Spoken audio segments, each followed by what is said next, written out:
what the Bible really says about friendship and marriage, and most couples miss this. Let us ask you a question. Are you and your spouse at the same level of friendship as you once were? Most couples really love each other. There's no doubt about this. But they're emotionally disconnected. That's right. They pray together. They go to church together.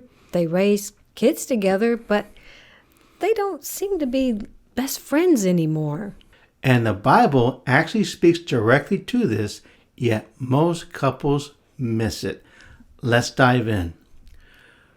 Teresa, one of the first things that we can discover in Proverbs 17:17 is that friendship is God's design. The Proverbs 17:17 tells us a friend loves at all times.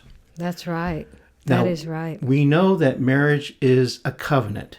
It's much more than a contract. It's a covenant. It reflects the covenant between Christ and the church. That's right. But it's much more than a covenant. It's a companionship. Yes, it is. That's supposed to be built in, but a lot of people don't know how to continue that covenant relationship that was started and have that companionship develop in their marriage. In Genesis chapter 2, it's recorded that God said, "It is not good for man to be alone," so he fashioned Eve and presented her unto Adam. And he said, "At last, flesh of my flesh and bones of my bones." That's right. And he also said, "For this cause shall a man leave his mother and father and be joined," or to be cleaved, or to adhere to his wife, "and they shall be one flesh." So but that cleaving is like an action word. It should never stop. There should Right. always be a chasing each other, a pursuing of each other. Oh, that's so good. Yes, I love that. And this happened even before sin entered into That's creation. right. This is before sin. So this is God's Yes. perfect plan for marriage, for husbands and wife, for you not to be alone, especially in your marriage. So loneliness in marriage is really not God's design. That should never be the case. That's right. And if you ever saw the movie Fireproof, you heard the song by Casting Crowns, where they talk about the slow fade. So Right. this drift doesn't happen overnight. It happens over time. But the drift of the lack of friendship. Yes, It happens over time. yes, that is so true. It's if you're not being intentional, then it is going to start fading, and you may not even realize it. That's when it's really dangerous, when you don't see that happening. Right. You stop talking deeply. And we know how busy marriage can be. You're working, you're both working, you may have kids, those kids got to be fed, those homework's got to be done, you got to get those kids to bed, you got to get all your stuff ready for the next day. If you have any work at home to do, you got to get that done. Is there dishes to clean up? Are there clothes to be washed and folded and put away? It's just a lot of things going on in life. Right, right. And you start just managing your life instead of sharing your life. That's right. So you need to be talking deeply in your marriage. That's so important. Have that spirit to spirit and soul to soul connection. Right. And when you were dating, you talked a lot. And you talked about all kinds of stuff. And That's right. you shared from your heart. Guys, you were talking to that sweet girl, that beautiful girl. You were sharing from your heart, and you were sharing things with her. She still needs that. That's Even right. after you're married, you don't go on cruise control. You actively pursue each other.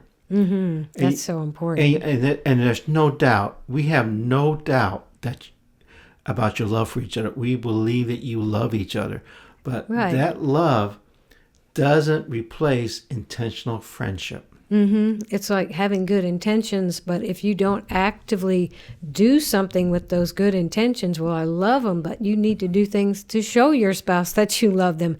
And it's the same with friendship. It has to have, regular maintenance. You have to be intentional about continuing a friendship or building a friendship if it just hasn't been there. And if you want to start rebuilding that friendship, drop the comment friend below, and we'll send you our 7-day devotional on forgiveness and understanding. It's really right good. Below. Teresa, let's address a myth, even among Christian marriages. This myth is that marriage completes you.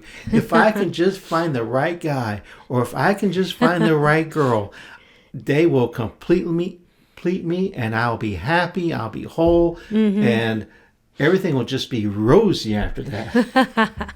Yeah, that's not the case at all. And you know, you've talked about this before. The only person who can complete any of us is the Lord Jesus Christ.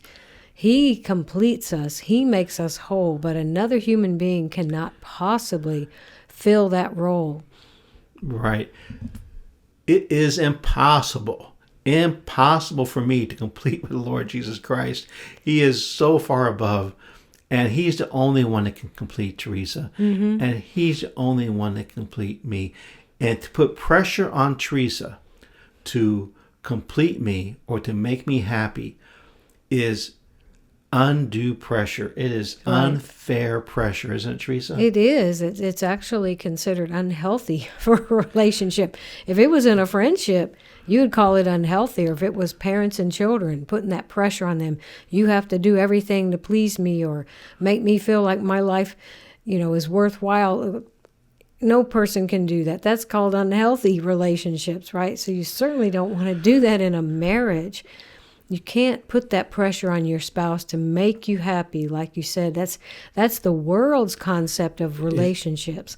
And you've all seen the movies or the TV shows where there's two people in the fields and they're running slowly to each other, and they're running through the fields, and they grab each other and hug and kiss. That's how your marriage should be all the time. Yes, running, you're pursuing each other, you're running after each other. Because friendship thrives when two people choose daily to go after each other. Oh, that's so good. And it's like you're looking forward to spending time together. You're looking forward to talking to each other. That's a good friendship. But friendship requires investment.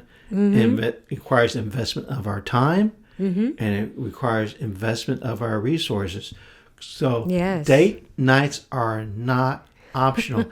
And I'm not talking about going to Ruth Chris Steakhouse every week. Right. I'm talking about date night where you set aside planned time, intentional time to spend together. Remember when you were dating and you had that special date planned, and you planned it all out. You planned the flowers, you planned the movie, you planned where to take her. Yes. And you remember ladies, you planned, I'm going to wear this. I'm going to have my hair fixed this way. That's right. And I'm Put a lot into it. I'm going to wear this perfume. It's going to drive him crazy.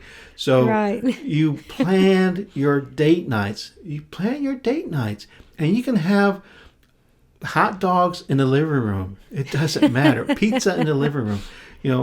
It doesn't have to cost money.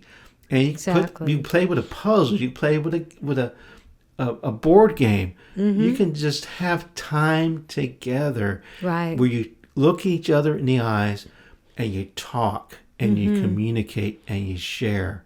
That's right. That's so beautiful. And you got to have, during those date nights, you got to have emotional check-ins. They matter. Like, we got to get out of cruise control. You're on the highway and you're going, you just push that cruise control button and just kind of monitor it in case you need to take over. But you can't do that in marriage. No. You got to have emotional check-ins where you really, every day, you look each other in the eye and you communicate. What, Teresa? Yes, I was thinking back, like, earlier in our marriage when the kids were young. A lot of my emotional check-in was what I was dealing with the kids, because I could be kind of overwhelmed some days, especially when we had 3 all together, school age and growing up, and I was dealing with all the things that were going on with them. So a lot of times it was just kind of, I got to talk to somebody, when I'm dealing with the kids. But it really helped. I mean, really decompressed a lot of things. So I'm not a stressed out wife when Jeff gets home. And, sometimes we get to talk on the phone and I'd say, yeah, I'm dealing with this one today and this didn't go well, or, and that really helps. You've got to be able to talk about things that are going on in your lives. Just, is it a good day? Is it a not so great day? Are you feeling pressure about something? We have to have that companionship and that friendship, be able to depend on each other. But, be a friend first before you expect your spouse to be the friend that you would like to have. Right. And curiosity about your spouse must be intentional. You cannot tell me that you know everything about your spouse. Right. Let me give you a test. I'm going to give you a test. All right, guys. What's your favorite color? What's your favorite perfume? Who's your favorite designer? Who's her childhood's best friend? What subjects did she like in school? What subjects did she not like her in school? Who's her favorite author? What's your favorite movie? Right? Favorite song. What's your favorite song? When did she get her driver's license? What kind of funny experiences has she have as a child? Go on. I mean, who were her grandparents? Who were her cousins? Wives, what are your husband's favorite color? His shirt size, his shoe size, his favorite team, his boyfriend friend. What subject did he like in school? What subject did he not like in school? When did he get his driver's license? What was his first job? Keep on going. Keep on going. You know everything about your spouse. You really do. You don't. There's always so much more to learn about your spouse. So, but curiosity has to be intentional. That's right. Yes, and ask questions of each other. If you didn't know some things about childhood or about what their parents did or didn't do, and, what their school experiences were like, or what happened in college, anything, unusual happened in college, or you had a great discovery, or, whatever topic it is, just continue to ask questions. Continue to ask questions. That's right. And there's a lifetime to learn these. It's just great. So remember, friendship is God's design. Fade happens slowly. Marriage doesn't complete you. And friendship requires investment. That's right. And if you want to go deeper, watch our video, Love That Costs, the Beauty of Sacrificial Marriage, next. It'll completely change how you see commitment. We'll see you over there.